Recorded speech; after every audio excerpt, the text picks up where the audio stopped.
क्या आप भी क्लास 12th कॉमर्स के स्टूडेंट हैं और आपके टारगेट्स भी हाई हैं कि आपको 90% अबव स्कोर करना है, 95% अबव स्कोर करना है, लेकिन समझ में नहीं आ रहा कि मैम 5 to 6 सब्जेक्ट्स हैं, यानी कि वो स्टूडेंट्स जिनके ऑप्शनल सब्जेक्ट भी साथ में है तो उनके पास तो टोटल 6 सब्जेक्ट्स हैं, लेकिन जिनके पास ऑप्शनल सब्जेक्ट नहीं है तो उनके पास 5 सब्जेक्ट्स हैं। तो ये जो 5 to 6 सब्जेक्ट्स हैं इनमें प्रॉपर बैलेंस कैसे क्रिएट करते हुए चलें, राइट कई बार अकाउंट्स पे ज्यादा फोकस करते हैं तो इकोनॉमिक्स एंड बिजनेस स्टडीज पीछे रह जाता है, कई बार मैथ्स पे ज्यादा फोकस करते हैं तो accountancy, economics and business studies पीछे रह जाता है। तो कहीं ना कहीं यहां पर मैम हम ठीक से तो नहीं चल रहे हैं, ये तो हमें पता लग ही रहा है। तो आपको स्टूडेंट्स यहां पर मैं गाइड करने वाली हूं कि कैसे आप अपने पूरे के पूरे 5 या आपके 6 सब्जेक्ट्स है तो उसको कैसे आपको बैलेंस क्रिएट करते हुए चलना है और इस तरीके से आपको अपनी स्टडीज करनी है जिससे कि आप अपना स्कोर भी अच्छा लेकर आ पाए, एट द एंड आप अपना टारगेट भी अचीव कर पाए। तो यहां पर मैं आपको बताने वाली हूं परफेक्ट टाइम टेबल के बारे में जो आपको फॉलो करना है और उससे आप प्रॉपर बैलेंस करते हुए चलेंगे among your subjects and yes target तो डेफिनेटली अचीव होंगे ही होंगे। Jai Shri Shyam everyone, this is your educator Sakshi Dua welcomes you to the prestigious channel of grooming education academy. तो स्टूडेंट्स वी नो दैट कि आपके माइंड में बहुत ज्यादा कंफ्यूजन रहती है कि कौन से सब्जेक्ट को कितना टाइम एंड कितना एफर्ट्स डिवोट करना चाहिए, अकाउंटेंसी को कितना टाइम देना चाहिए, मैथमेटिक्स के सब्जेक्ट को कितना टाइम देना चाहिए डेली, इकोनॉमिक्स के सब्जेक्ट को कितना टाइम देना चाहिए, बिजनेस स्टडीज के सब्जेक्ट को देना चाहिए कितना, एंड कितना हमें इंग्लिश के सब्जेक्ट को टाइम देना चाहिए, एंड कितना हमें अपने ऑप्शनल सब्जेक्ट पे ध्यान देना चाहिए। तो चलिए आज आपकी ये कंफ्यूजन दूर करने के लिए हम बिल्कुल आ चुके हैं। सो अब यहां पर मैं बात करने वाली हूं about your time table. Yes, आपका टाइम शेड्यूल क्या होना चाहिए। ओके स्टूडेंट्स, सो देखिए स्टूडेंट, सबसे पहले हमें समझना होगा कि ये जो अब पूरा ईयर तो हमारे पास वैसे भी नहीं बचा है ना, जैसे कि आप जानते हैं कि आपके समर वेकेशंस चल रही थी अभी तक तो, राइट। तो अब जुलाई स्टार्ट हो चुका है, जुलाई स्टार्ट हो चुका है एंड फरवरी में सीबीएसई अपने एग्जाम्स को कंडक्ट करता है, राइट। तो जुलाई 2025 इज गोइंग ऑन एंड फरवरी 2026 में आप अपने बोर्ड एग्जाम्स दे रहे होंगे। ओके, सो आप देख सकते हैं कि आपके पास जस्ट 7 मंथ्स है, जस्ट 7 मंथ्स। ओके, उन्हीं 7 मंथ्स में आपको क्या करना है, आपको कोर्स भी कंप्लीट करना है, कोर्स कंप्लीशन पे ध्यान देना है, आपको रिविजन्स करनी है ना, और आपको अपने प्री बोर्ड्स भी देने हैं, राइट। और स्टूडेंट्स प्री बोर्ड स्टार्ट हो जाते हैं नवंबर में, नवंबर 2025 में आपके प्री बोर्ड्स भी होंगे। तो इसका मतलब क्या है, इसका मतलब यही है कि आपको जुलाई से अक्टूबर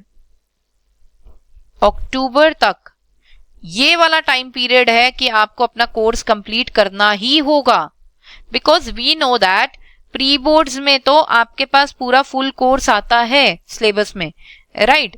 तो आपके पास है जुलाई टू नवंबर का टाइम पीरियड, यानी कि जुलाई, अगस्त, सितंबर एंड अक्टूबर, राइट। जुलाई टू अक्टूबर तक का टाइम पीरियड आपके पास है, यानी कि जुलाई, अगस्त, सितंबर एंड अक्टूबर, राइट।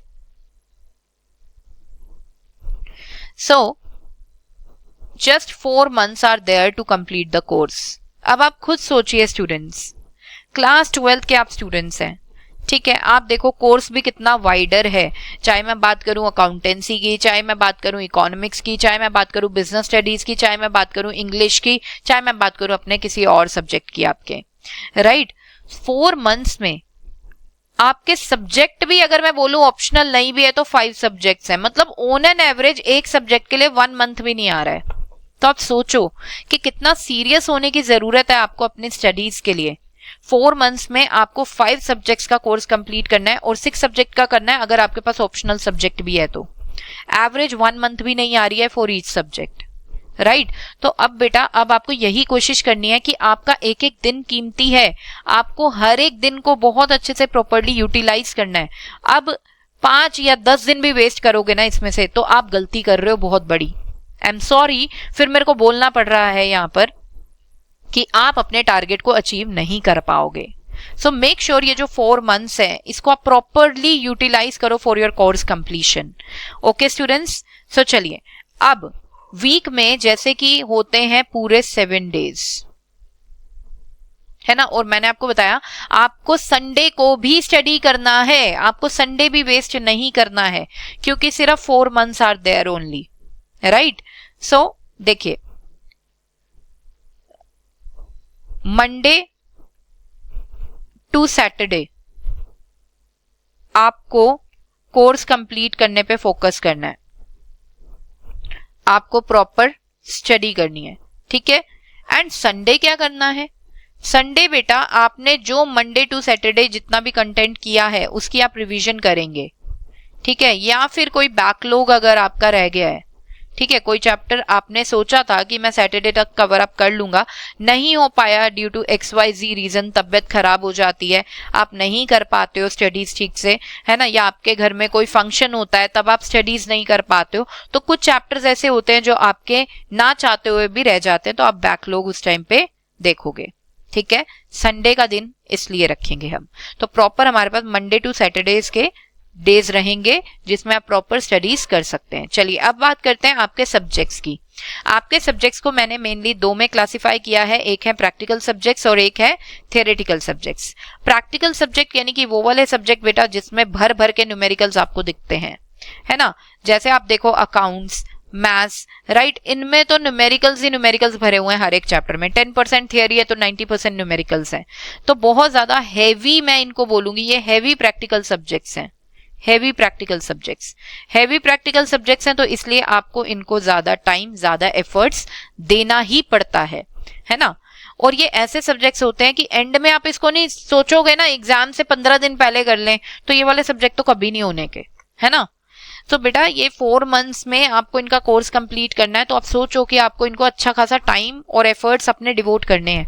नेक्स्ट इकोनॉमिक्स की अगर मैं बात करूं तो यस, इकोनॉमिक्स में भी न्यूमेरिकल होते हैं, तो इसलिए इसको प्रैक्टिकल सब्जेक्ट कंसीडर तो किया जाता है, बट ये इतना ज्यादा हैवी प्रैक्टिकल सब्जेक्ट नहीं है as compare to accountancy and mathematics. ये एक लाइट प्रैक्टिकल सब्जेक्ट है, राइट। इसमें न्यूमेरिकल्स इतने ज्यादा हाई लेवल के नहीं होते हैं। चलिए अब बात करते हैं आपके थ्योरेटिकल सब्जेक्ट की, like business studies purely theoretical subject, English and other subjects जो आपके ऑप्शनल होंगे, ठीक है स्टूडेंट्स। तो इस तरीके से कैटेगराइजेशन किया है, ठीक है। अब प्रैक्टिकल सब्जेक्ट्स को हमें कंपैरेटिवली ज्यादा टाइम देना होता है as compare to theoretical subjects, okay. चलिए अब मैं आपको टाइम टेबल एक प्रॉपर बताने वाली हूँ, जिसको अगर आप फॉलो करते हैं अब से भी, तब भी आप अपने टारगेट्स को अचीव कर पाएंगे बहुत इजीली, यस बहुत इजीली, ठीक है बेटा। तो बात कर लेते हैं आपके सब्जेक्ट्स की, accounts, maths, economics, business studies, English and others. तो देखिए स्टूडेंट्स, जैसे कि मैंने आपको बताया अकाउंट्स एक हैवी प्रैक्टिकल सब्जेक्ट है, ठीक है, यहाँ पर आपके एफर्ट्स बहुत ज्यादा चाहिए, तो मैं तो यही बोलूंगी ये जो अकाउंट्स होता है, मैथ्स होता है, ये हैवी प्रैक्टिकल सब्जेक्ट्स हैं, ये ऐसे सब्जेक्ट्स हैं जिनको आपको डेली स्टडी करना है, ठीक है। आपको एक भी दिन का ब्रेक नहीं लेना है, इनको आपने डेली स्टडी करना है, वो भी 2 आवर्स डिवोट करने हैं, 2 hours for accounts and 2 hours for maths. So daily 2 hours accounts आपने करना है, ठीक है, मंडे टू सैटरडे। संडे मैंने आपको बताया था ये किसके लिए है, this is for revision and backlog, okay. Next we have economics. Economics एक लाइट प्रैक्टिकल सब्जेक्ट है, ठीक है, जिसका कोर्स आप अभी भी कंप्लीट कर लोगे बड़ा इजीली अगर आप अल्टरनेट डेज पे 1 आवर डिवोट करते हो इकोनॉमिक्स को, ठीक है।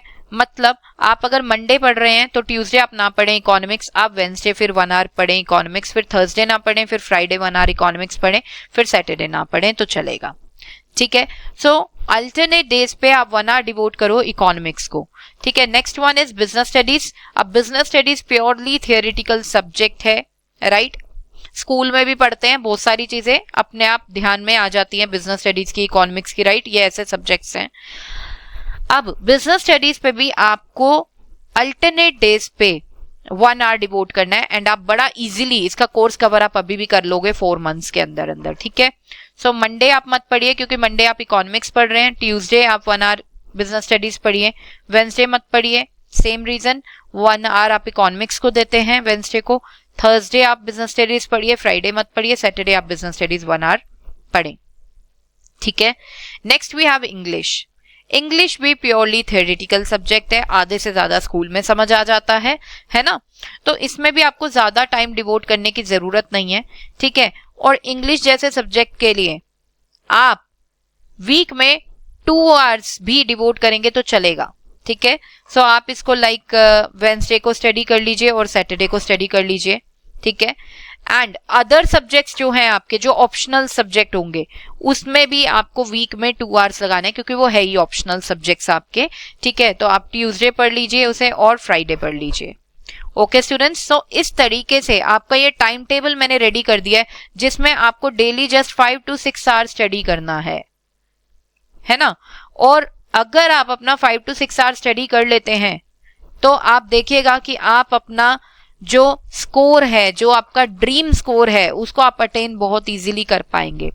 बस स्टूडेंट्स यहाँ पर ध्यान क्या रखना है, आपको ये चीज का ध्यान रखना है कि लर्निंग वर्क आप साइड बाय साइड करते हुए चलेंगे। लर्निंग वर्क आपका साइड बाय साइड हो जाना चाहिए। साइड बाय साइड मतलब कैसे? आपने चैप्टर 1 इकोनॉमिक्स का लेट सपोज डन किया, तो आप उसका लर्निंग वर्क भी कर लीजिए साइड बाय साइड। चैप्टर 2 किया इकोनॉमिक्स का, अब उसका लर्निंग वर्क भी हो गया। फिर चैप्टर 3 पर आए, फिर चैप्टर 3 का भी लर्निंग वर्क हो गया, फिर चैप्टर 4 पे चल रहे हैं, लाइक दिस।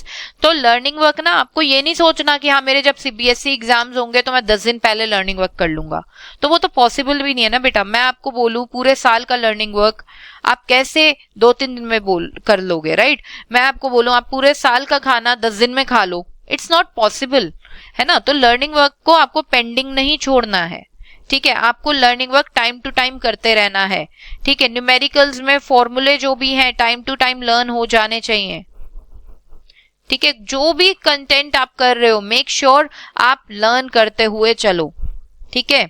2 दिन में आपने जो कंटेंट किया तीसरे दिन लर्न कर लो बेटा, तो वो ज्यादा बेटर है। Side by side learning work करते हुए चलो। आप प्रैक्टिस करनी है क्वेश्चन आंसर्स की, जितने भी बुक में क्वेश्चन आंसर्स हैं, ठीक है, वो सारे के सारे आपने प्रैक्टिस करनी है। और आपके पेपर पैटर्न की भी वीडियोस हमने बना रखी हैं, जिसमें हमने बता रखा है कि कैसे एग्जाम ओरिएंटेड क्वेश्चंस होते हैं, असर्शन रीजन क्वेश्चंस भी होते हैं, केस बेस्ड क्वेश्चंस भी होते हैं, स्टेटमेंट वाइज क्वेश्चंस भी होते हैं, एमसीक्यूज भी होते हैं, राइट। तो आपको हर एक क्वेश्चन की प्रैक्टिस करनी है, हर एक टाइप ऑफ क्वेश्चन की प्रैक्टिस करनी है आपने। नेक्स्ट, रिवीजन करते हुए चलें, मल्टीपल टाइम्स रिवीजन होना चाहिए, ठीक है। अच्छा, अब जब अक्टूबर तक आप कोर्स कंप्लीट कर चुके होंगे, है ना, तो नवंबर से जनवरी तक मैम क्या करें? नवंबर 2025 से जनवरी 2026 तक क्या करें? बेटा आपको मल्टीपल रिवीजन्स पे फोकस करना है, मल्टीपल रिवीजन्स पे फोकस करना है, ठीक है। टेस्ट पे टेस्ट देने हैं, ठीक है। मॉक टेस्ट दीजिए जितना हो सकता है, ठीक है। एंड सीबीएसई सैंपल पेपर्स भी आ जाते हैं, तब तक सीबीएसई के सैंपल पेपर्स करने हैं, ठीक है। ये सारी चीजें फिर हमारा एक चैलेंजिंग टास्क तब हो जाता है, ये हमें तब करना है। Okay students, so I hope आपको बहुत अच्छे से समझ में आ गया होगा कि इस टाइम पे आपको कैसा टाइम टेबल यूज करना है जिससे कि आप अपना टारगेट स्कोर अचीव कर पाएंगे। नेक्स्ट स्टूडेंट्स, यहाँ पे आपके लिए बहुत ही जरूरी इंफॉर्मेशन देना चाहूंगी। डिस्क्रिप्शन में एक लिंक प्रोवाइडेड है प्लेलिस्ट का। बेसिकली हमने आपके हर एक सब्जेक्ट के डिटेल्ड सिलेबस की वीडियोस उसमें डाल रखी हैं, पेपर पैटर्न कैसा होगा, ठीक है, पेपर पैटर्न क्या होना चाहिए उसकी वीडियो डाल रखी है। तो आप जल्दी से जाके उस प्लेलिस्ट को चेकआउट कर सकते हैं। ओके स्टूडेंट्स, सो इससे आपको पता लग जाएगा कि आपको हर एक सब्जेक्ट के लिए कैसे प्रिपरेशन कैरी आउट करनी है। सो आई होप स्टूडेंट्स आपको ये वीडियो बहुत अच्छे से क्लियर है और क्या टाइम टेबल आपको फॉलो करना है वो बहुत अच्छे से क्लियर है। तो यहाँ पर एंड करना चाहूंगी इस वीडियो का, एंड मिलते हैं हमारे नेक्स्ट वीडियो में। Till then bye bye, take care, जय श्री श्याम।